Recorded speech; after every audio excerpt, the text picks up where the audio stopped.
What's up guys, this is Pocket Tech and I'm going to show you how to make the perfect 3D text in Photoshop. So the really important part about this tutorial is knowing where the effects button is, and that's very easy. It's on the bottom right hand corner of your screen right here. If you click it, you'll be greeted with a couple different options, as you can see as I zoom in right now.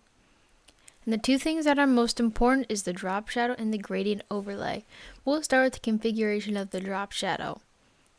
So honestly, if you copy these exact configurations, which we'll zoom in right now, you can see that the opacity is 100%, blend mode is multiply and black. As always, these are just standard configurations.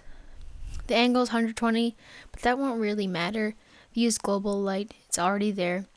But this is where it gets a little more confusing.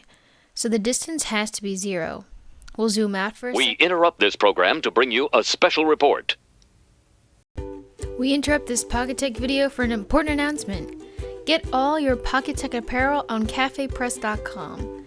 Now on Cafe Press, I made a whole lot of stuff for you guys. I don't know if you're going to buy it or not, but I just sell this to one person. It makes me feel so good because I put a lot of time in this logo. I know it really doesn't look like much, but I had to find the perfect setting, and I really think it looks great. As you can see, we have hoodies, all sorts of cases for all your phones and devices.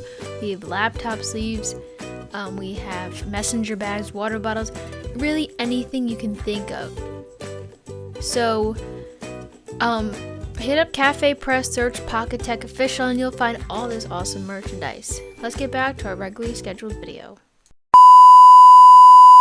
For a second, and I'll show you exactly what distance does.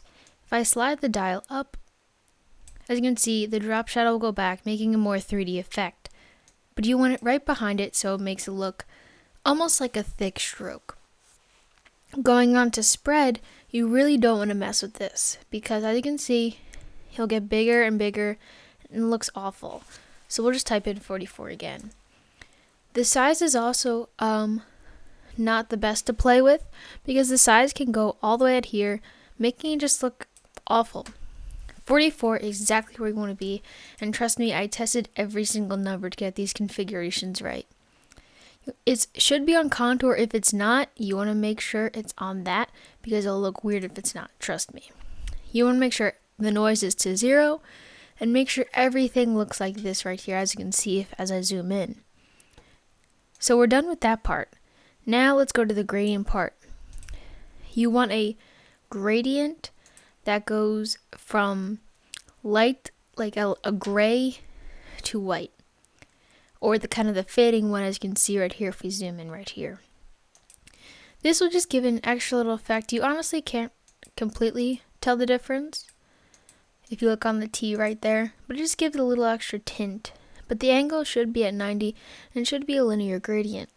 The scale can be whatever you want. Honestly, you can't even see a difference, but the opacity should be a 10. You can adjust this if you would like. As you can see right there, makes it a little more defined, but it honestly doesn't matter. Clicking OK, as you can see, we'll just make the gradient the same just for the sake of effect. The gradient, will just put the opacity at 100%. As you can see, it makes it a little more contoured, but you can also play around with this.